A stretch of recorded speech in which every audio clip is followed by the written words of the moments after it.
Avis vascular centre మన దేశంలోనే the best varicose vein hospital.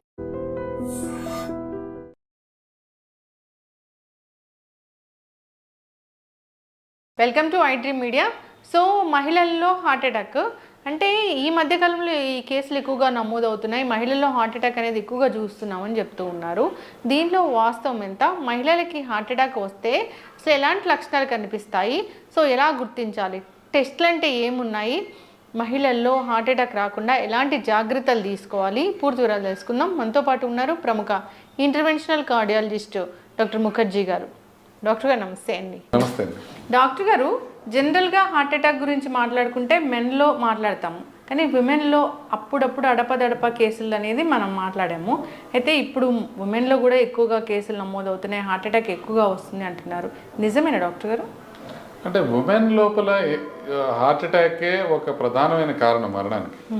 ఉమెన్లో కూడా మరణానికి ప్రధానమైన కారణం కార్డియోవాస్కులర్ డిసీజే. కాకపోతే మెన్ కన్నా లేట్గా వస్తుంది విమెన్లో. అంటే మెన్కి 50 years అప్పుడు అలా వస్తే ఉమెన్కి 60 years అప్పుడు వస్తుంది. సో ఇప్పుడు ఏమవుతుందంటే స్లోగా ఆ అంతరం కూడా తగ్గిపోతుంది. ఉమెన్కి కూడా కొంచెం తొందరగా రావటం, ఉమెన్కి కూడా ఎక్కువ రావటం.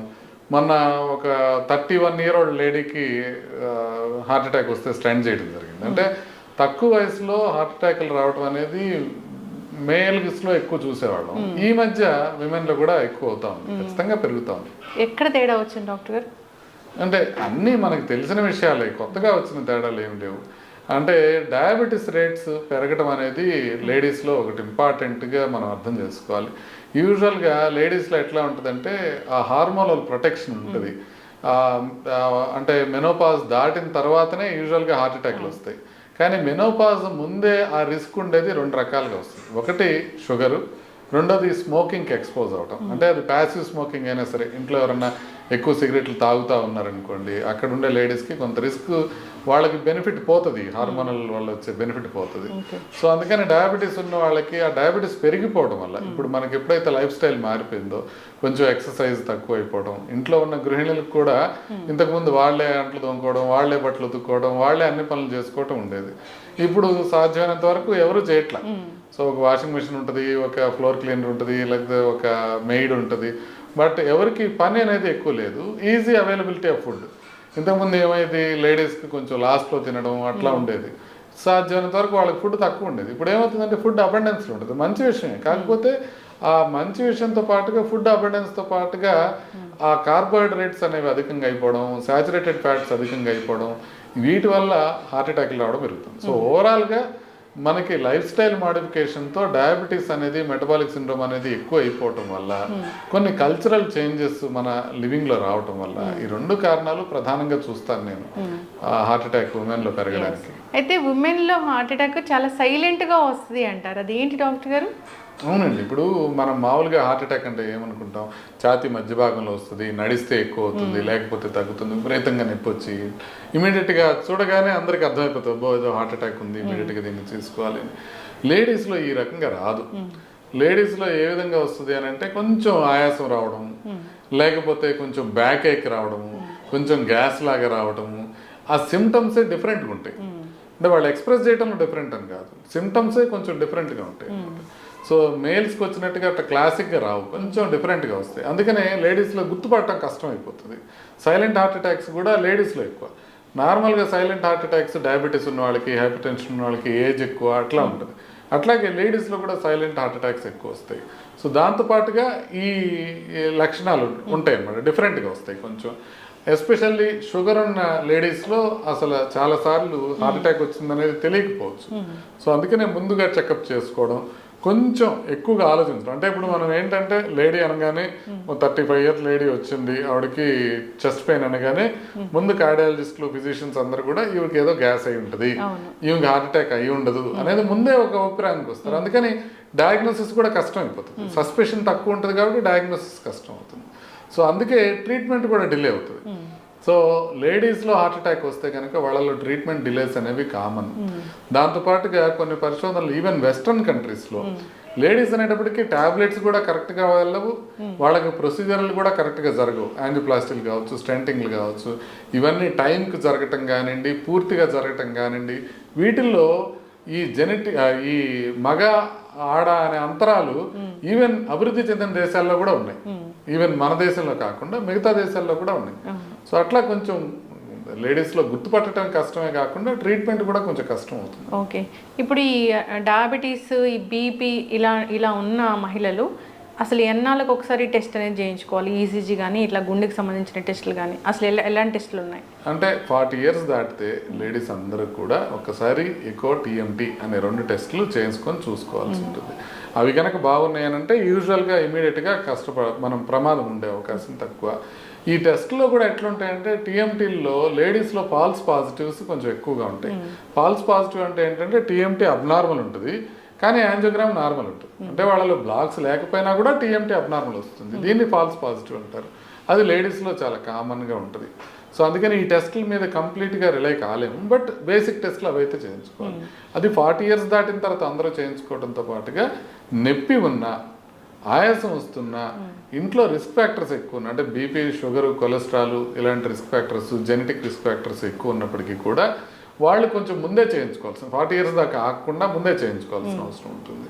సో సిమ్టమ్స్ ఉన్నా, రిస్క్ ఫ్యాక్టర్స్ ఉన్నా, 40 years దాటినా ఈ 3 సందర్భాల్లోనూ లేడీస్ మెయిన్ ఈ 2 టెస్టులు ఎకోను టీఎంటీ 2 చూసుకుంటే సరిపోతుంది. ఓకే, అయితే ఇప్పుడు 30-35 years వాళ్ళకి హార్మోన్స్ అనేవి మమ్మల్ని ఏదైతే ప్రొటెక్ట్ చేస్తాయో అవి ప్రొటెక్ట్ చేయవా ఈ హార్ట్ అటాక్ నుంచి? అయితే అంటే ప్రొటెక్ట్ చేస్తాయి. అందుకే మెనోపాజ్ వరకు ఈ ఏజ్లో ఉన్న వాళ్ళకి హార్ట్ అటాక్లు తక్కువ వస్తాయి. కాకపోతే ఈ 2 కారణాలతో షుగర్ ఉన్నా కూడా అది నలిఫై అయిపోతుంది. అట్లాగే ప్యాసివ్ స్మోకింగ్ ఉంది, యాక్టివ్ స్మోకింగ్ చాలా తక్కువ ఇంకా లేడీస్లో, బట్ ప్యాసివ్ స్మోకింగ్ ఉన్నా కూడా అది నలిఫై అయిపోతుంది. అట్లా కాకుండా కొన్ని వేరే ఫ్యాక్టర్స్ ఉన్నాయనుకోండి, వాళ్ళకి కొలెస్ట్రాల్ ఉండొచ్చు, బీపీ ఉండొచ్చు, ఒబెసిటీ ఉండొచ్చు, మానసిక ఒత్తిడి ఉండొచ్చు, ఇవన్నిటితో కూడా రిస్క్ పెరుగుతుంది. సో రిస్క్ ఫ్యాక్టర్స్ లేకపోతే సంగతి ఇది మనకి హార్మోనల్ ప్రొటెక్షన్. రిస్క్ ఫ్యాక్టర్స్ ఉన్నప్పుడు హార్మోనల్ ప్రొటెక్షన్ అంత బాగా పనిచేయదు. సో అందుకని వచ్చే అవకాశం ఉంటుంది.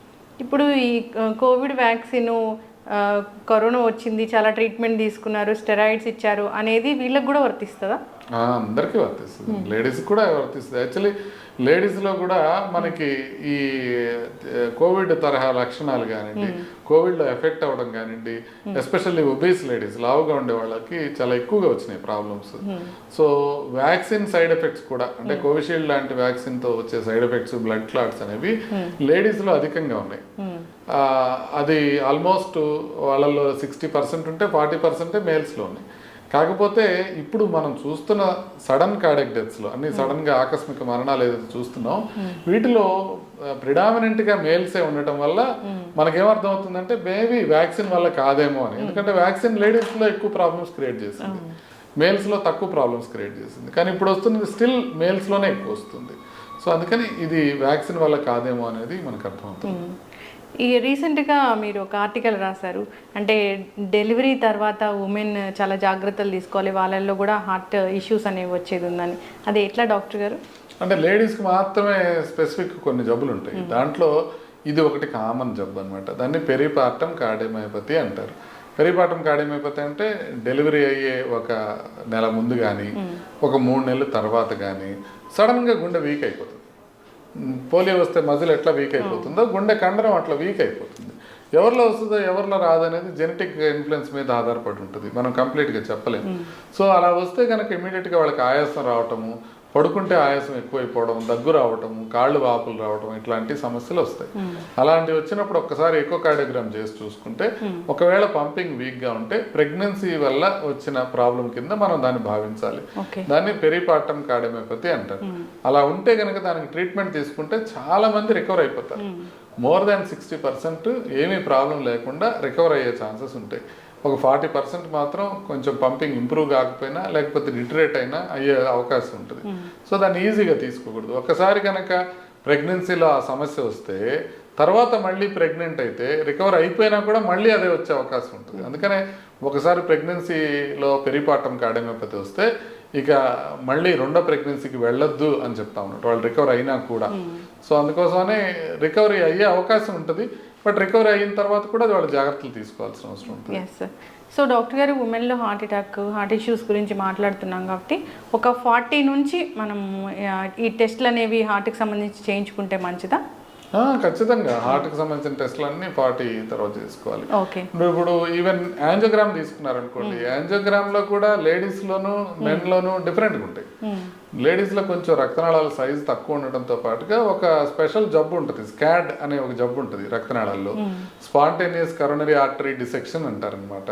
అంటే రక్తనాళం గోడల లోపల చీలికలు ఏర్పడడం, దాంతోపాటుగా ఇరోజన్ అంటారు అనమాట. అంటే మామూలుగా మనం ఇంకా హార్ట్ అటాక్లు ఎట్లా వస్తాయి, ప్లాక్ వస్తుంది, కొలెస్ట్రాల్ ప్లాక్. ఆ కొలెస్ట్రాల్ ప్లాక్ దాని మీద క్లాట్ ఫామ్ అయ్యి దాంతో వస్తుంది. అంటే ప్లాక్ రప్చర్ అయ్యి ఆ ప్లాక్ రప్చర్ మీద క్లాట్ ఫామ్ అయ్యి మనకి హార్ట్ అటాక్ వస్తుంది. లేడీస్లో కొంత డిఫరెంట్గా ప్లాక్ ఇరోజన్ అని ఏర్పడుతుంది. అంటే పెద్ద పగుళ్ళు కాకుండా చిన్నగా గీరుకున్నట్టుగా చిన్న ప్రాబ్లమ్స్ వచ్చినా కూడా వాళ్ళ క్లాట్స్ వస్తాయి. సో అందుకని ఈ ప్లాక్ ఇరోజన్ అనేది ఒక కొత్త మెకానిజం అనమాట లేడీస్లో హార్ట్ అటాక్ రావడానికి. ఇలా లేడీస్లో రక్తనాళాల్లో కూడా డిఫరెన్సెస్ ఉంటాయి. సో 40 years దాటిన తర్వాత అందరూ చెకప్ చేయించుకోవడం మంచిది. అసలు ఇంకా ముందే కొంచెం ఇప్పుడు 20-25 దాటినప్పుడే ఒకసారి కొలెస్ట్రాల్ ఎట్లా ఉంది, బీపీ ఎట్లా ఉంది, షుగర్ ఎట్లా ఉంది అనే బేసిక్ టెస్ట్లు అయితే చేయించుకుంటే మంచిది. అంటే ఇప్పుడు మనం చెక్ చేస్తే కానీ బీపీ ఎంత ఉందో తెలియదు, చెక్ చేస్తే కానీ కొలెస్ట్రాల్ ఎంత ఉందో తెలియదు. చాలా మందికి షుగర్ కూడా సైలెంట్గానే ఉంటుంది. సో అందుకని అవి కూడా మనం చెక్ చేసుకొని చూసుకుంటే, ఒకటి మనం ఏదైనా ప్రాబ్లం వస్తే ముందే గుర్తుపట్టచ్చు, రెండోది ఏదైనా బార్డర్ లైన్ ఉంటే మనం అప్పటికే లైఫ్ స్టైల్ మార్పుతో దాన్ని కంట్రోల్ చేసుకోవచ్చు.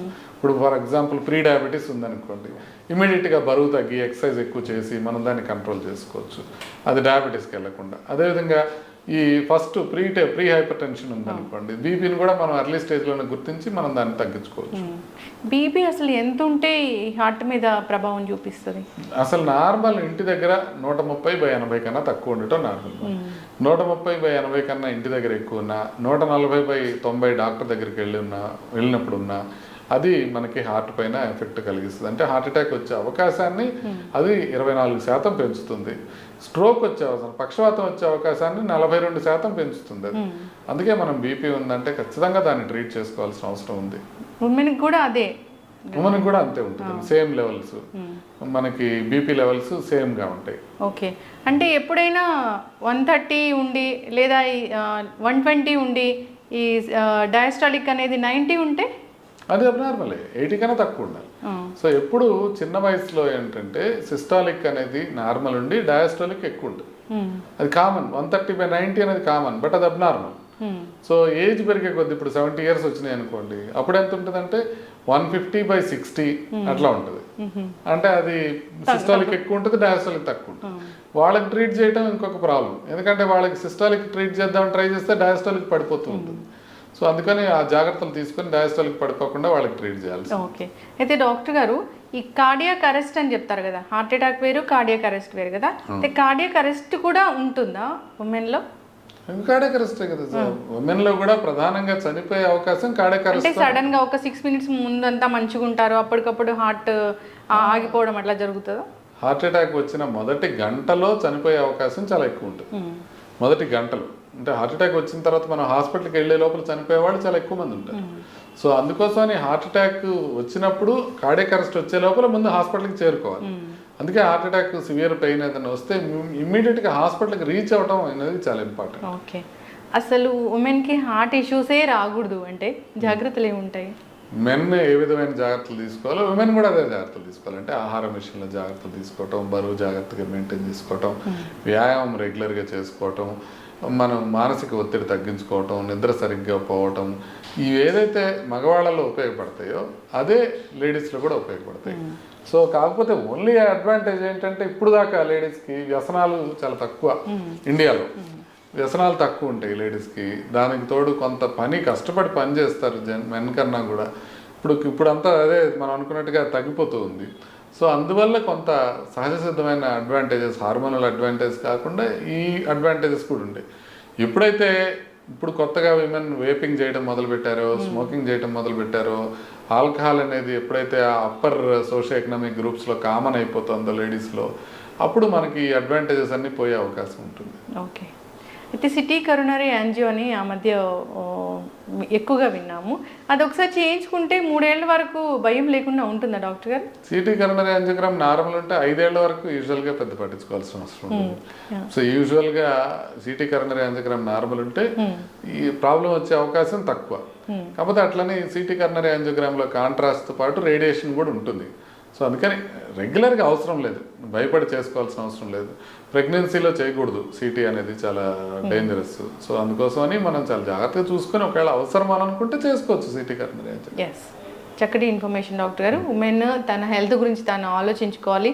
సో ఎప్పుడైనా ఉమెన్ ఎలా ఉంటారంటే ఇంట్లో అందరి హెల్త్ గురించి ఆలోచిస్తారు కానీ తను ఒక టెస్ట్ చేయించుకోవాలన్నా చేయించుకోరు. సో ఫోకస్ పెట్టాలి హెల్త్ మీద. ఖచ్చితంగా తను కూడా హాస్పిటల్ వెళ్ళాలి, టెస్టులు చేయించుకోవాలి. డాక్టర్ని సంప్రదిస్తే తెలుస్తుంది అసలు అవసరమా లేదా అనేది. ఇప్పుడు దాకా లేడీస్ ఎట్లుంటుందంటే మనకు బ్రెస్ట్ క్యాన్సర్ ఉందా లేదా, లేకపోతే ప్యాప్ స్మియర్ చేయించుకున్నావా లేదా, దీని మీద కాన్సన్ట్రేషన్ ఉంటుంది కానీ హార్ట్ చెకప్ చేయించుకున్నావా లేదా అనే కాన్సన్ట్రేషన్ ఉండదు. ఇప్పటి నుంచి అది కూడా జాగ్రత్తలు తీసుకుంటే బాగుంటుంది. చక్కటి ఇన్ఫర్మేషన్ డాక్టర్ గారు, ఫాలో అవ్వాలని కోరుకున్నామండి. నమస్తే.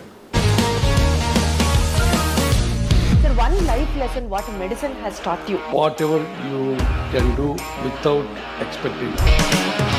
బట్ ఐ రియలీ బిలీవ్ మన పాజిటివ్ యాటిట్యూడ్ ఉంటేనే మనం ఏదైనా సాధించగలం. గట్ ని మనం కరెక్ట్ గా డీల్ చేసినట్లయితే అది మనకి పాజిటివ్ హార్మోన్స్ ని రిలీజ్ చేస్తుంది. షుగర్ వచ్చిన వాళ్ళ పరిస్థితి ఏంటి? పొట్ట దగ్గర పెరిగితే దాన్ని ఆండ్రాయిడ్ అంటారు, ఆండ్రాయిడ్ ఫోన్ కాదు. అసలు థాట్స్ ఎందుకు వస్తాయి? బ్రెయిన్ డెడ్ అంటే దానికి ప్రపంచం అంతా కూడా కొన్ని నిర్దిష్టమైనటువంటి లక్షణాలు. మానసికంగా ధైర్యంగా ఉంటే క్యాన్సర్ జయించవచ్చు. You are a doctor for a cause sir, అంతే. వాళ్ళకి వచ్చిన ఆదాయం కాకుండా ఫ్రీ సర్వీస్ ఎంతమందికో చేస్తారు. And don't forget to subscribe to iDream. And for more videos, Please subscribe to iDream.